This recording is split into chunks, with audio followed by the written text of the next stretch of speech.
that he is disappointed with the Russian President Vladimir Putin, saying that he really let me down on the Ukraine war. We'll get the latest on that as well and lots more lined up. But first, the headlines.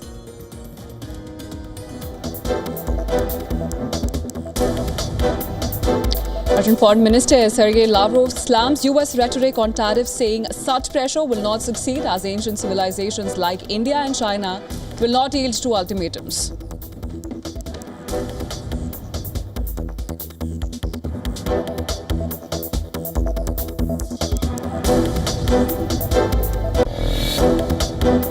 The one that I thought would be easiest would be because of my relationship with President Putin, but he's let me down.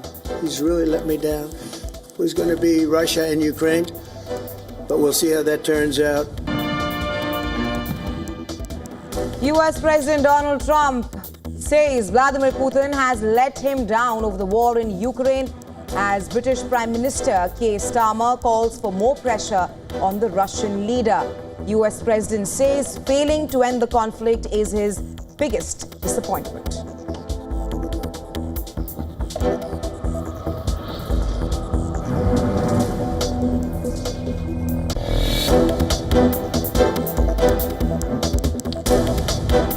U.S. reaffirmed strong ties with India amid trade talks, with President Trump calling Prime Minister Modi a close friend, but revokes the 2018 sanctions waiver on Iran's Chabahar port, a move that could affect India's role in the project.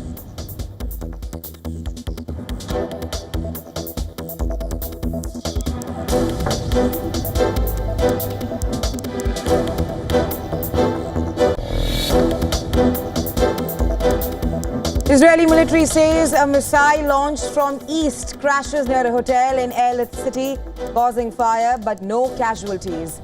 Yemen's Iran-aligned Houthi group claims responsibility for a hypersonic missile attack on Israel.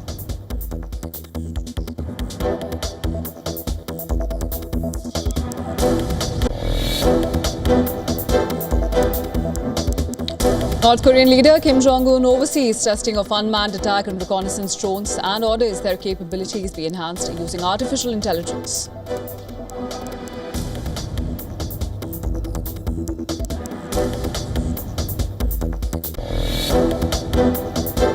So what we're doing, and we're speaking to President Xi on Friday to see if we can finalize something on TikTok, because there is tremendous value, and I hate to give away value, but I like TikTok. Trump confirms he would speak to Chinese President Xi Jinping today about a deal to change ownership of TikTok. U.S. President has repeatedly put off a ban against the popular video sharing app in America.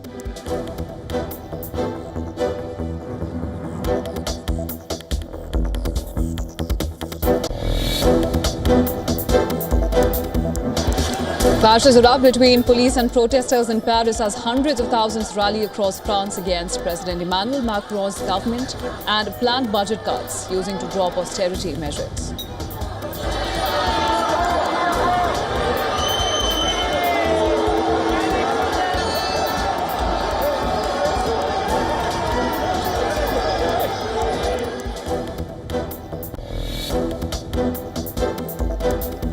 Marcus Rashford scores his first goals for Barcelona as the England forward's brilliant brace inspired a 2-1 win against Newcastle in the Champions League.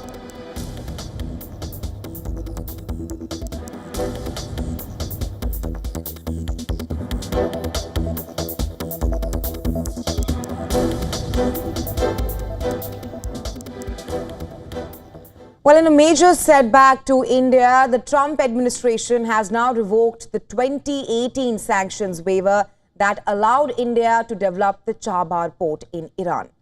Well, the move is part of Trump administration's crackdown on international illegal financial networks that benefit the Iranian regime and its proxies in West Asia. The decision was announced in a release by the U.S. State Department. According to this release, the U.S. would sanction several individuals and entities based in Hong Kong and the UAE. Additionally, it would lift the exemptions to sanctions issued in 2018 as a part of its campaign of maximum pressure on Iran. U.S. sanctions would apply to exempted countries, including India, starting September 29th. Well, in 2018, under Trump's first term, the US had exempted India from sanctions related to Chabahar port, acknowledging its humanitarian and regional connectivity benefits.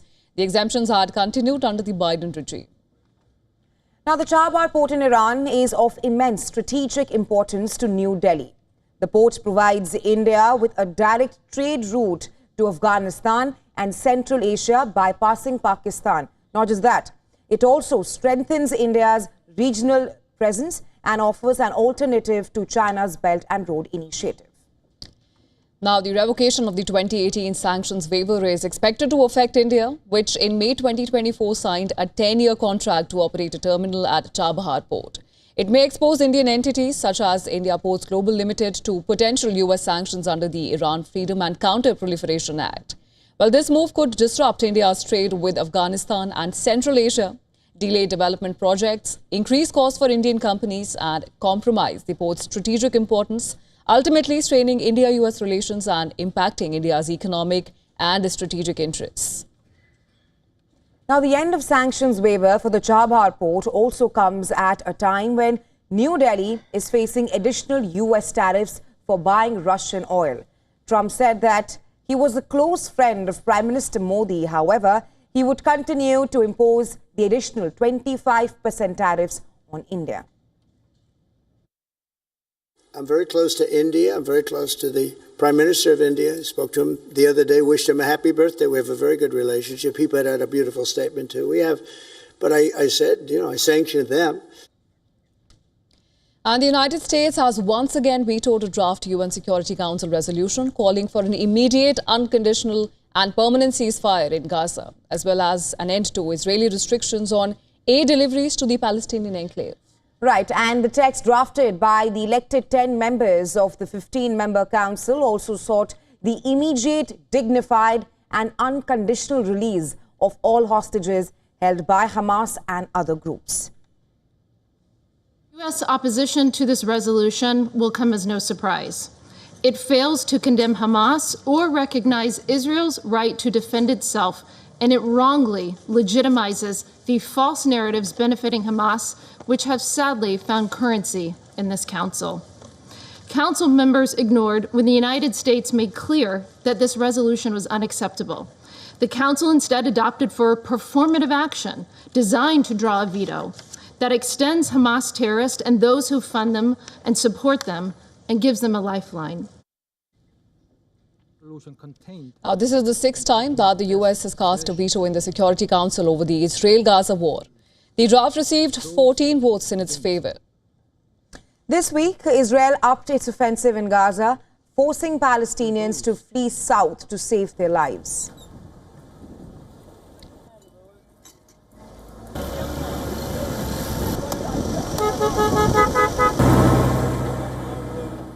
On Thursday, the Israeli military confirmed that it lost 4 of its personnel during combat in southern Gaza. It also said that 2 people were killed at an Israeli-run border crossing between the occupied West Bank and Jordan by a gunman. Well, the Israeli Prime Minister Benjamin Netanyahu has asserted that the military operations will continue until Hamas is completely dismantled and hostages are freed. French President Emmanuel Macron criticized Israel's settlement expansions in the West Bank and said that the best way to isolate Hamas is by recognizing a Palestinian state. Israel delivered unique security results and restored its credibility in the region against Hezbollah, against Hamas, against key terrorist people in the regions. But having this type of operations in Gaza is totally counterproductive because this is being, I have to say, a failure. Spanish Prime Minister Pedro Sanchez said that Israel should learn from Spain's history of dealing with terrorism and that Israel will not defeat terrorism by committing indiscriminate attacks on civilians. Sanchez also backed European Union's plan to suspend Israeli trade deals. Now, Germany, on the other hand, said it will reach a decision on whether to back sanctions against Israel before a European Union meeting in Copenhagen on October 1st. Well, according to reports, the UAE may downgrade its diplomatic ties with Israel. That's if Netanyahu's government annexes part or all of the West Bank. The UAE is, however, not mulling fully cutting ties.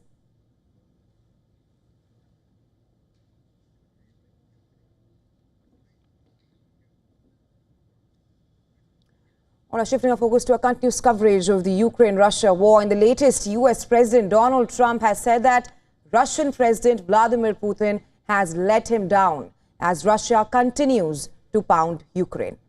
Well, he mentioned that he is disappointed because he had thought that it would be much easier to secure a ceasefire deal on Russia-Ukraine war because of his close relations with Putin. Now, Trump's statement comes following his failure to secure a deal even after multiple attempts.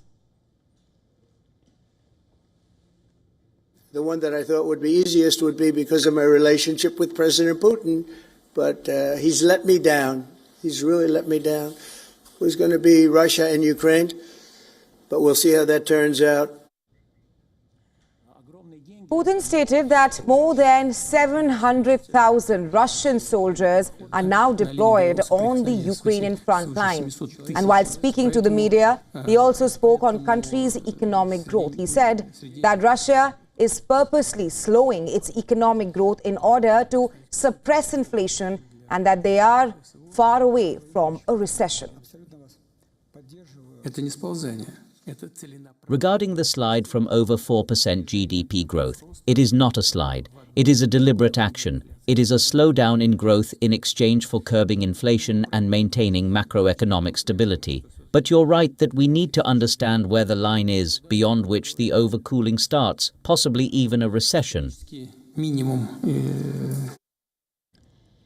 Ukrainian President Volodymyr Zelensky has claimed that his country's forces had inflicted significant losses on Russian troops during counter-offensive operations in the eastern Donetsk region. We are now conducting one of our counter-offensive operations in the Donetsk direction, and our guys are performing brilliantly in the Pokrovsk and Dobropilya areas. The fighting is intense, but we have inflicted significant losses on the Russians. In yet another development, U.S. has announced the approval of a $780 million sale of Javelin anti-tank missiles and launch units to Poland, which borders both Russia and Ukraine. According to U.S. Defense Security Cooperation Agency, this deal aims to bolster the security of a key NATO ally, further supporting regional stability in Europe, especially given Poland's strategic border with Russia and Ukraine.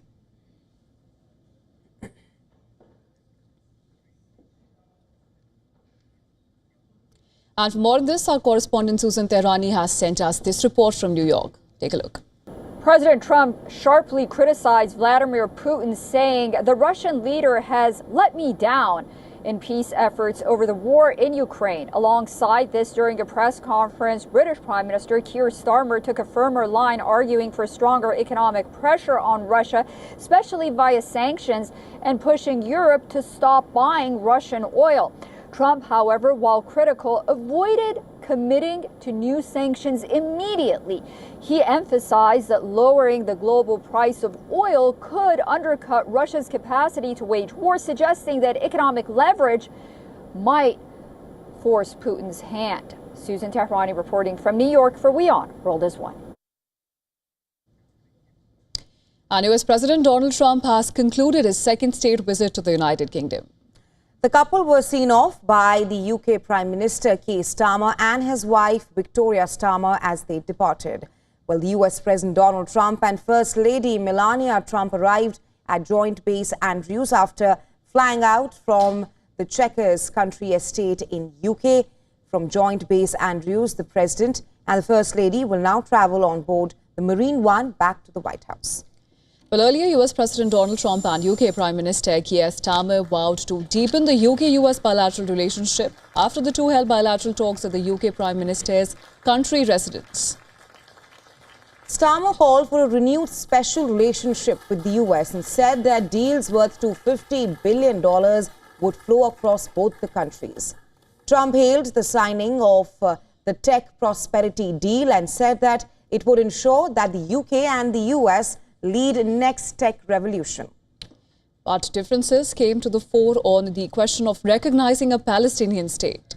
Prime Minister Starmer said that he and President Trump agree on the need for peace in Gaza and for Hamas to release the remaining hostages. However, Trump said that he disagrees with Starmer over recognizing a Palestinian state.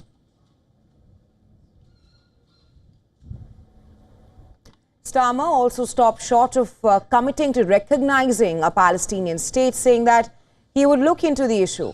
The comments come amid reports that Starmer may make an announcement supporting a two-state solution soon. Well, this issue is also set to come up at the United Nations Summit on September 22nd, where France, Saudi Arabia will lead efforts for recognition of a Palestinian state. Now, calling security the cornerstone of the special relationship between the US, Starmer said that he discussed with Trump ways to increase defense support for Ukraine and said that they would work out a peace deal with mounting pressure on Putin. Trump also spoke about the ongoing war in Ukraine and blamed Russian President Vladimir Putin for letting him down. Well, earlier, during a meet with business leaders, Trump and Starmer announced signing of the tech prosperity deal and also investments from tech giants including Nvidia, Google and OpenAI. Starmer also said that agreements between the two sides span science and technology, AI and even civil nuclear energy.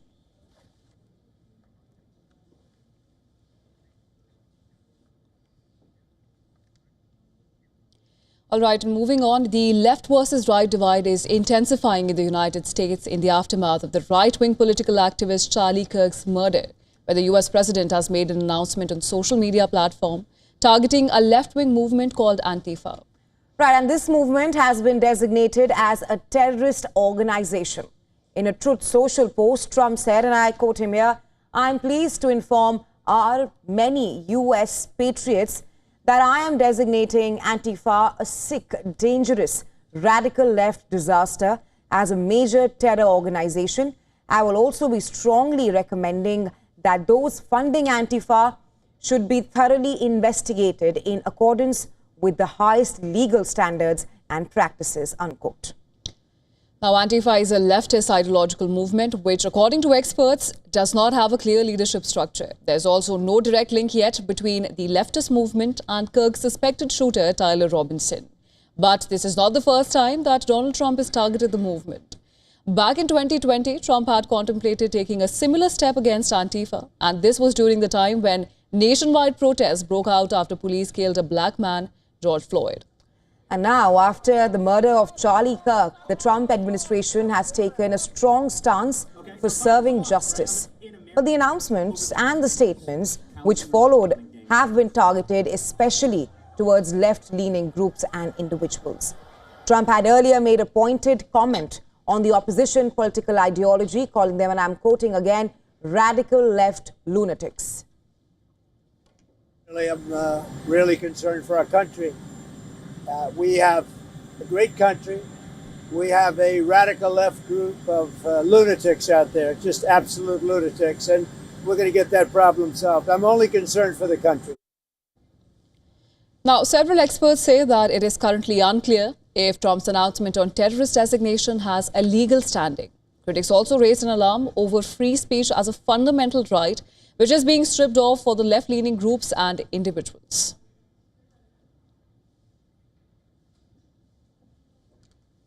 And well, for more on this, we were earlier joined by John Rossamander, who is the president of Viking Research Associates and a political commentator.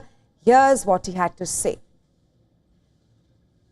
Well, I think it's a complicated issue because the United States government has been funding the Taliban since the fall of Kabul to the tune of some $17 billion. I mean, Afghanistan, once again, is a hub for terrorism. I think that the United States regaining Bagram makes strategic sense because it's a direct check against China to the east, China's nuclear weapons in the western part of China are within striking range from Bagram. Same, with the heart of Russia and Iran. I mean, it makes perfect strategic sense. However, the United States refusal to support the anti-Taliban resistance is something that I think makes this a mixed bag. All right, in other news, France has come to a standstill and workers are out on the streets. Anger is now crystallizing against President Macron. A nationwide strike against his budget policy held across France. Now, heavy police presence can be seen on the streets of Paris with shields and anti-riot gear. Public transport, local businesses were seen shut and classes in several schools have been called off. But the streets are buzzing with anti-Macron anger. Demonstrations against his proposed budget cut plans have intensified.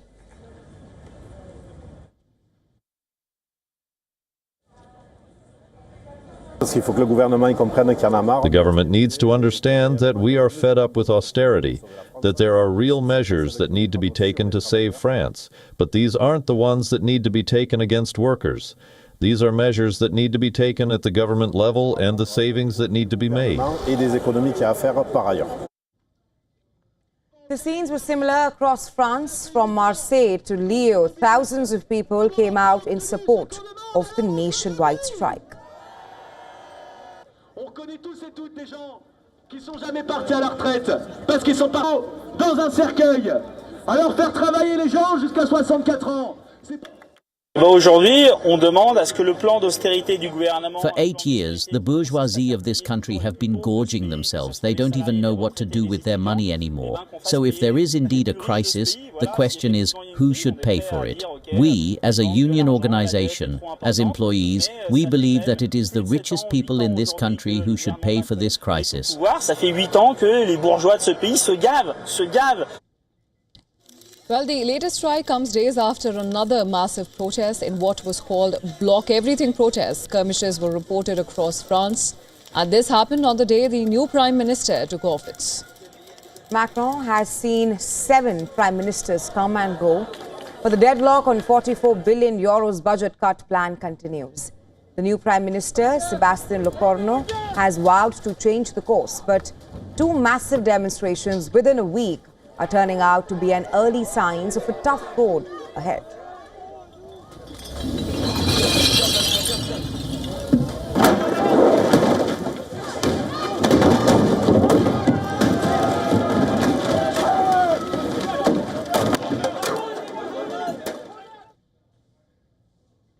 And the tussle between Argentina's congressional lawmakers and the president is intensifying.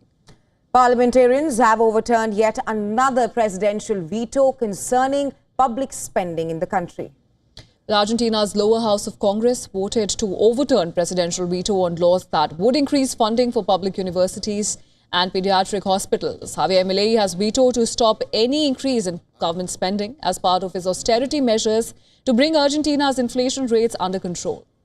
And ahead of the congressional vote, thousands had gathered outside the Congress in Buenos Aires, urging lawmakers to overturn the veto. The demonstration was largely organized by health workers and even college students as criticism against Milei's fiscal measures continues to grow. Many across the health and even education sector have warned of a catastrophic shutdown, that is if the government does not increase funding. Well, the veto comes just 2 days after Argentine President Javier Milei announced that he would be sharing the proposed 2026 budget with Congress. Milei said that 85% of funds have been allocated to education, healthcare and pensions. This budget allocates 4.8 trillion pesos to national universities. It increases spending on pensions by 5% and on healthcare by 17%, both above inflation. Education spending will also rise by 8% above inflation. Furthermore, after the relevant audits, the amount received by each disability pensioner will also increase by 5% above 2026 inflation. In short, if the budget is the government's plan and 85% of it is allocated to education, healthcare and pensions, it means this government's priority, as we have always said, is human capital. Getting an approval for proposed budget will be an uphill task for Milei. The president has been unable to pass a budget during first 2 years in office. Since coming to power, the leader has substantially slashed public funding, while Milei has managed to bring down Argentina's inflation from 200% to 33% since taking office. Criticism against his austerity measures is only intensifying.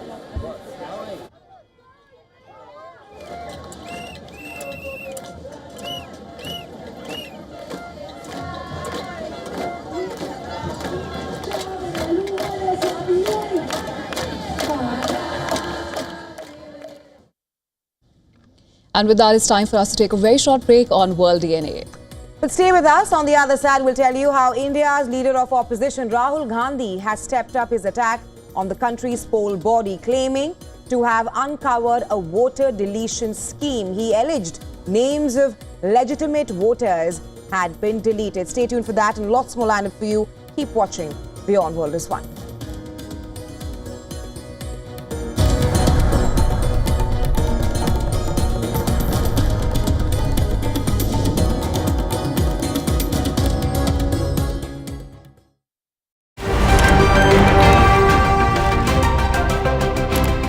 Ready to dive into your daily dose of news? Bringing you what's trending in the West and all that's setting trends in the East. And all of this served up with a side of insightful banter. We don't just bring you the latest stories. We bring you your talking points for the day. And while you do that, from the busy streets of New York, I will provide you with deeper insights on the developments through the course of the day in the U.S. The show that keeps you ahead of the global curve. A conversation you'd want to be a part of. A place where news becomes an engaging exchange. We bring you stories that impact your present. This is World DNA. Join the conversation.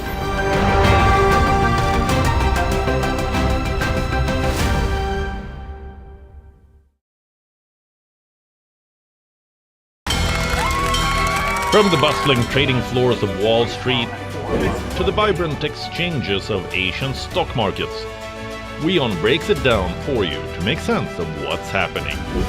As we reveal the key factors behind events, strategic battles, and the game-changing business decisions that shape the world. We bring you all of this and more on World Business Watch.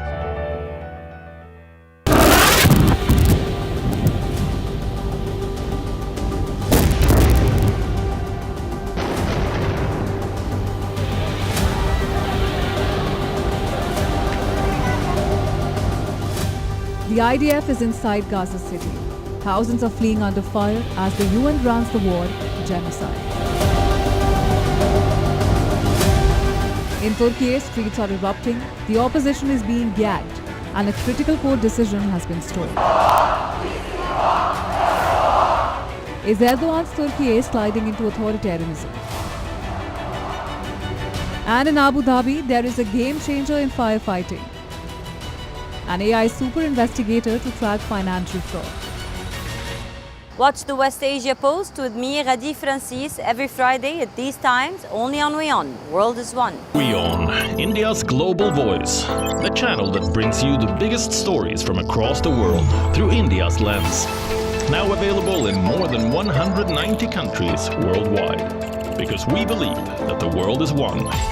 Watch us in Africa, Europe, USA and Canada, South America, Asia Pacific, Middle East and North African regions. Also available on these digital platforms across the world.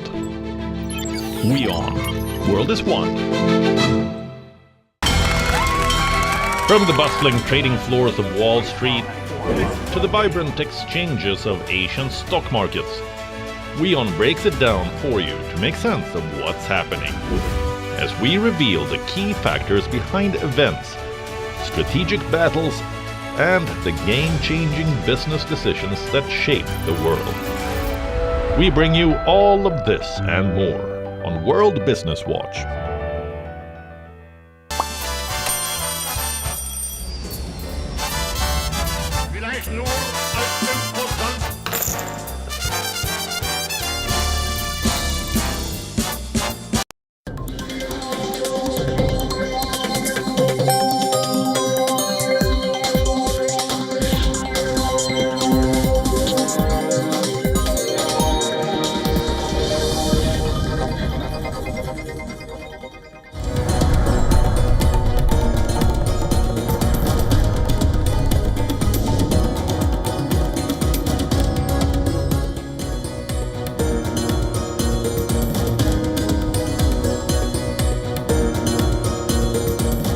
Welcome back. Thanks for staying with us. You're watching World DNA. We have lots lined up for you on this side of the show as well. But first, a quick check on the headlines.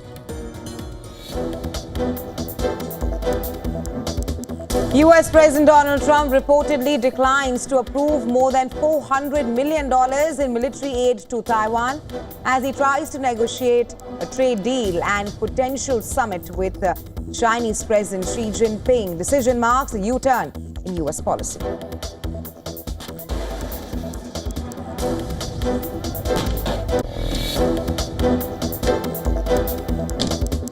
Protesters in New York chant Kimmel stays, Trump must go after US President Donald Trump celebrates the suspension of talk show host Jimmy Kimmel from the airwaves, sparking backlash and free speech concerns.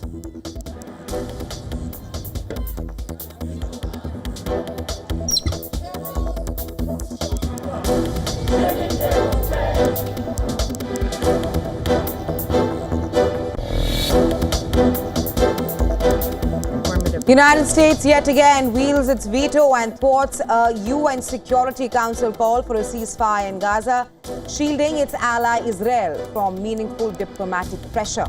14 other council members backed the resolution.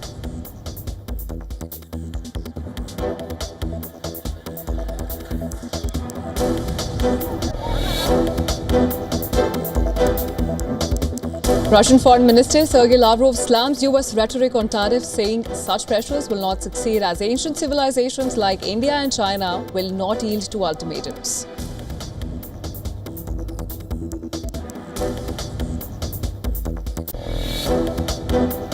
The one that I thought would be easiest would be because of my relationship with President Putin, but he's let me down. He's really let me down. It was going to be Russia and Ukraine, but we'll see how that turns out. US President Donald Trump says Vladimir Putin has let him down over the war in Ukraine as British Prime Minister Keir Starmer calls for more pressure on the Russian leader. US President says failing to end the conflict is his biggest disappointment.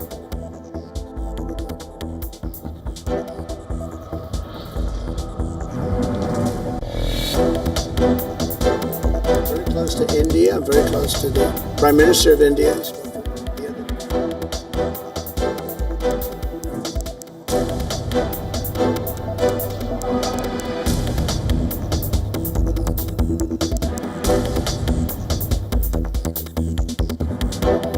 US reaffirms strong ties with India amid trade talks, with President Trump calling Prime Minister Modi a close friend, but revokes the 2018 sanctions waiver on Iran's Chabahar port, a move that could affect India's role in the project.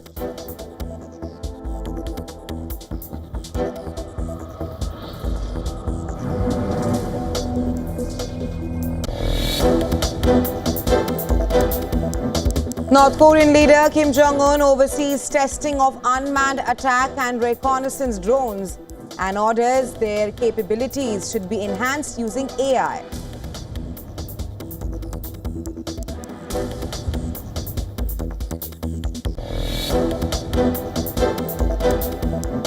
President Trump has asked the Supreme Court to approve his firing of Fed Governor Lisa Cook over mortgage fraud allegations. A lower court blocked the move, siding with Cook, who denies wrongdoing and is fighting to keep her job.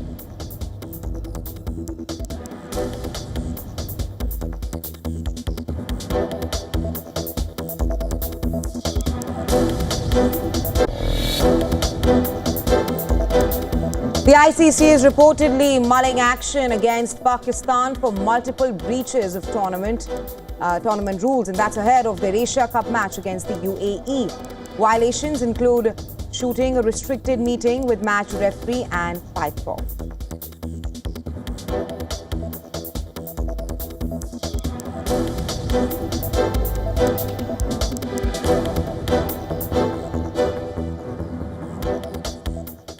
And India's leader of opposition, Rahul Gandhi, has stepped up his attack on the country's poll body.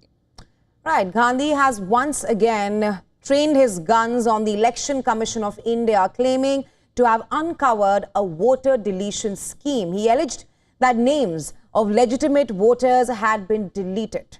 Now, in a dramatic press conference, Rahul Gandhi held up the Indian constitution and warned youngsters that democracy itself was under attack. He said the information that he is giving is coming from sources inside India's poll body.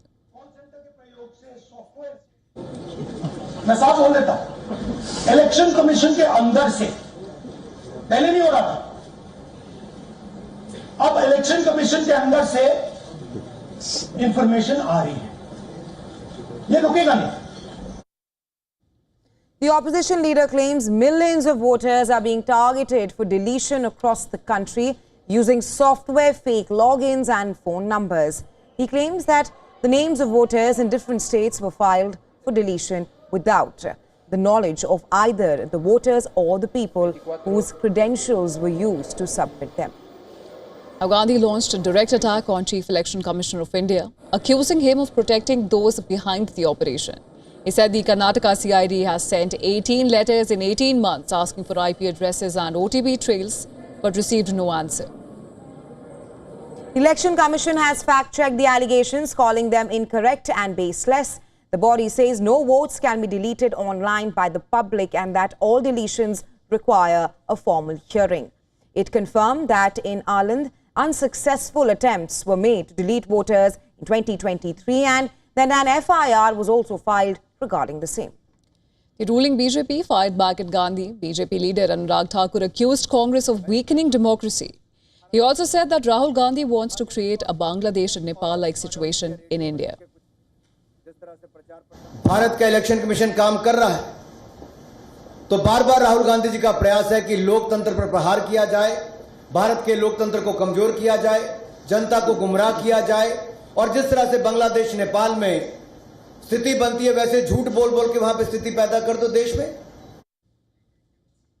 With the assembly elections in Bihar just around the corner, Rahul Gandhi's vote theft campaign is shaping the political narrative, pitting allegations of voter fraud against the Election Commission's push to clean up the voter list.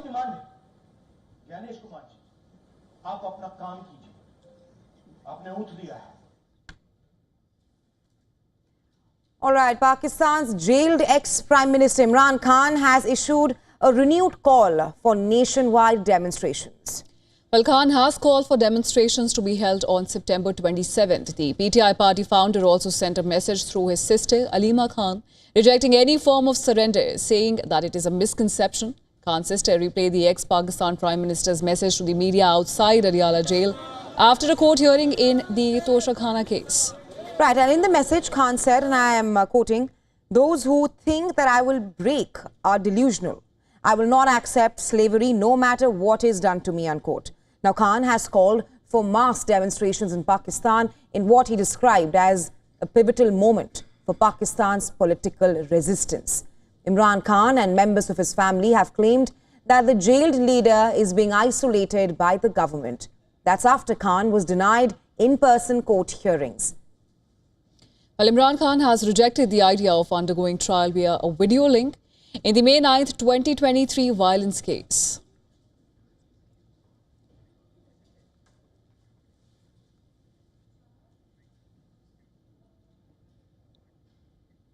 And the new Saudi Arabia-Pakistan defense pact with its multiple layers of implications and significances has sent out big ripples. Absolutely. It comes as West Asia faces rising tensions, with Israel being seen as perhaps a growing threat, and days after Arab and Islamic leaders gathered for a rare summit. The timing of this deal and ramifications extending to India-Saudi relations and more in our next report. Take a look.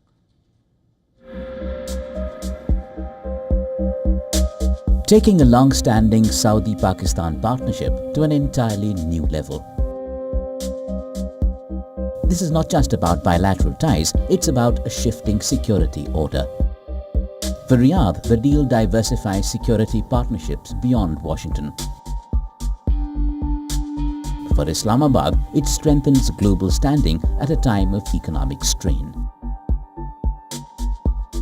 The joint statement says the agreement aims to develop defense cooperation, strengthen joint deterrence against any aggression, and perhaps biggest of all, that aggression against either country shall be considered an aggression against both.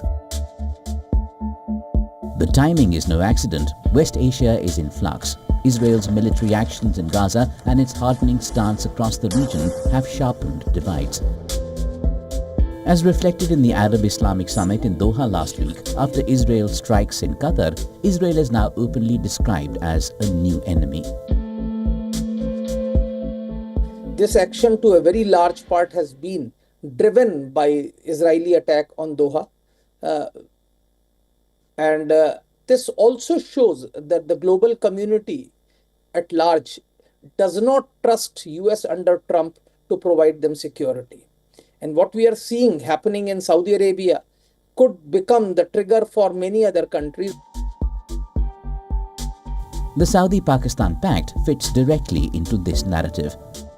It transforms decades of ad hoc cooperation into a formal alliance, embedding defense into the heart of bilateral relations. The equation extends beyond Israel. Some experts point out that Israel really poses no existential threat to Pakistan or to Saudi Arabia. They point at the India factor and how it strikes at India's interests. The pact means that funds will flow from Saudi Arabia to Pakistan to strengthen Pakistan's armed forces and embolden the Pak army and its jihadi organizations to target India. Pakistan is effectively being rehabilitated strategically. Saudi Arabia chooses brazenly to ignore Indian sensitivities despite Prime Minister Modi cultivating a growing defense partnership with Mohammed bin Salman. New Delhi and Riyadh had established a ministerial committee on defense cooperation in April. Military exchanges and joint exercises had been pushed. Big questions persist. Was the deal really in reaction to the Israel bombing in Qatar? What did Pakistan give to Saudi Arabia? What was Riyadh's net gain? Does this confirm long-standing rumors that the Pakistani nuclear weapons program is unofficially co-sponsored by the Saudis? And is the agreement an indication of declining confidence in US deterrence and defense on the part of Saudi Arabia and perhaps others? Fact is, the Riyadh-Islamabad Pact, that's still not been completely detailed, signals a new era of security cooperation. Amid shifting alliances and heightened tensions, Saudi Arabia and Pakistan may be redrawing the security lines of West Asia and South Asia alike. Bureau Report, WION World is One.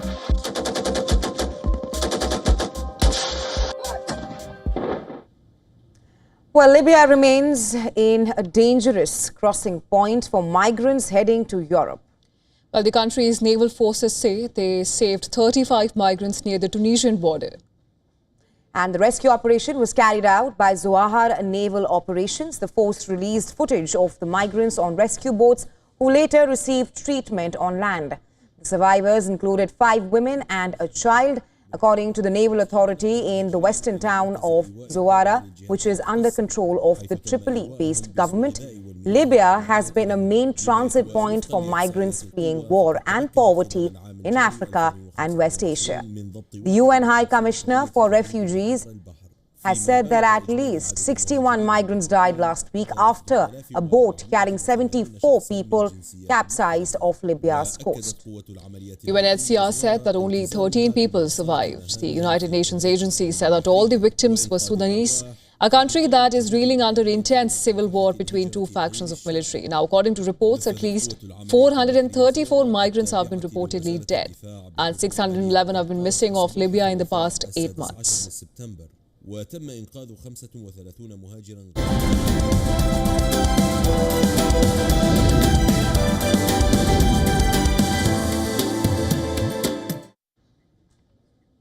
All right, moving on. NVIDIA agreed to invest $5 billion in Intel and said that the 2 companies will work together to design computers and develop chips. Intel shares surged as much as 30% on that news to $30.70. And NVIDIA's shares gained nearly 4%. The new funds for Intel follow the US government's decision in August to take a roughly 10% stake in the company. Well, NVIDIA's support offers Intel a new chance after years of turnaround efforts failed to pay off. NVIDIA will buy Intel common stock at $23.28 per share to take its stake in the struggling chipmaker to roughly 4%. Now, that makes NVIDIA one of Intel's largest shareholders. Intel and Nvidia built their agreement as a product hookup that gives them the opportunity to move into areas of the computer market that they don't currently reach.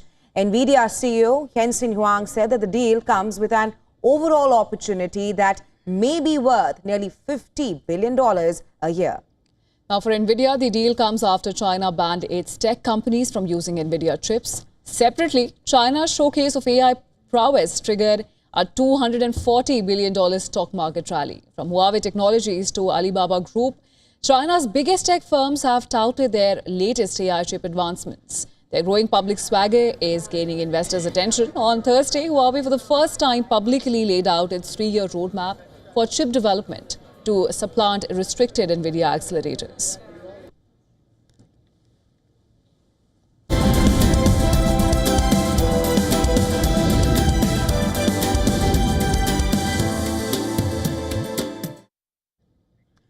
All right, on to the world of sports now, and we'll tell you about cricket. International Cricket Council, or the ICC, is now reportedly mulling sanctions against Pakistan's cricket board for violating multiple tournament rules, and that's ahead of the Asia Cup match against the UAE. Now, according to sources, ICC CEO Sanjay Gupta has sent an email to the PCB outlining these violations, one of which includes filming in restricted areas. A video was released by the PCB ahead of the UAE match. The footage showed Pycroft in conversation with Pakistan captain, head coach Mike Hesson and the Pakistan team manager. Interestingly, the video had no audio. The PCB claimed that Pycroft apologized to the team and captain. However, neither Pycroft nor the ICC has issued any public statement confirming this. Well, the match between UAE and Pakistan was delayed by an hour after they threatened to boycott it. This dispute stems from a prior match against India. Pakistan alleged that Pycroft told captain Salman Agha not to shake hands with Indian skipper Surya Kumar Yadav before the game. Well, Pakistan accused Pycroft of breaching the ICC's code of conduct and demanded his removal from the tournament. But the ICC rejected that request. The global governing body also denied another special request from the PCB relating specifically to Pakistan's matches. Despite the demands being turned down, the PCB ultimately chose not to withdraw from the tournament, and this is likely due to the significant financial loss that they would have incurred. Estimates suggest that the PCB could have forfeited between $10 million and $15 million in revenue had they pulled out.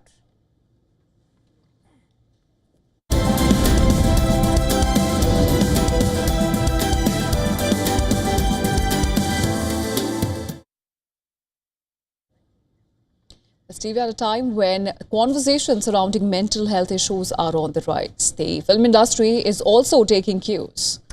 Cillian Murphy's latest movie, Steve, is an example. The actor recently attended the launch of the movie in the United Kingdom, stars as a teacher perhaps struggling with mental health issues in the screen adaptation of the critically acclaimed movie, the book, Shy. Our next report telling you more.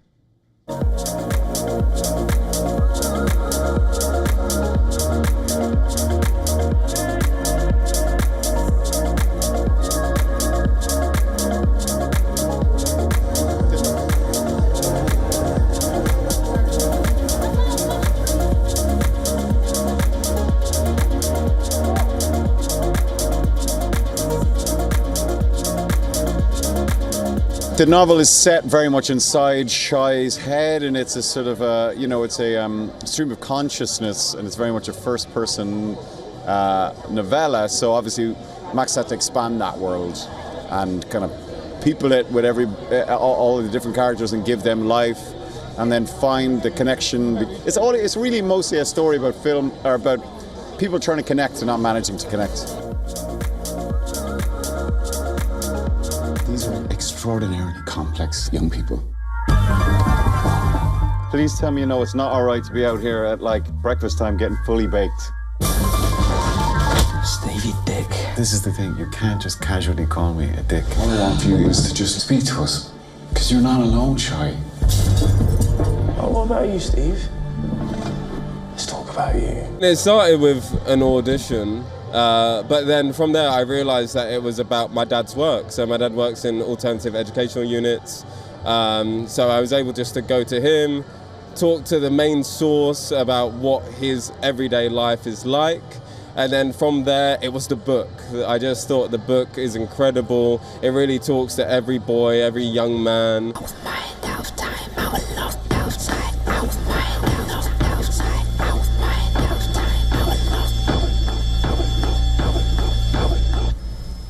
You're not alone, Shai. That's the whole point. Well, this is all that we have for you in today's edition of World DNA. But before we wrap up, let's take a quick look at the climate stories making headlines across the world.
The Earth is sending distress signals. Wildfires, droughts, and melting glaciers. Can we reverse the damage? Explore the harrowing effects of climate change. It's a wake-up call. Global emergency. Climate Tracker on WION World is One. From the bustling trading floors of Wall Street to the vibrant exchanges of Asian stock markets, WION breaks it down for you to make sense of what's happening. As we reveal the key factors behind events, strategic battles, and the game-changing business decisions that shape the world. We bring you all of this and more on World Business Watch.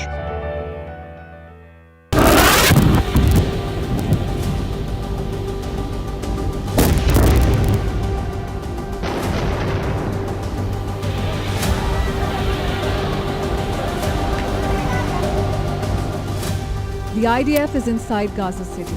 Thousands are fleeing under fire as the UN grants the war genocide. In Turkey, streets are erupting, the opposition is being gagged, and a critical court decision has been stalled. Is Erdogan's Turkey sliding into authoritarianism? And in Abu Dhabi, there is a game changer in firefighting. An AI super investigator to track financial fraud. Watch the West Asia Post with me, Radi Francis, every Friday at these times, only on WION. World is One. Actor बनने आया तुम लगा नहीं था कि इतनी acting करनी पड़ेगी. As the buzz of Bollywood makes waves online, we meet the star actors that make Aryan Khan's directorial debut. Know why Guillermo del Toro is parting with some of his valuable belongings. And decode if couture can really be modern. All this and much more with me, Diksha Bisla, on WION at these times.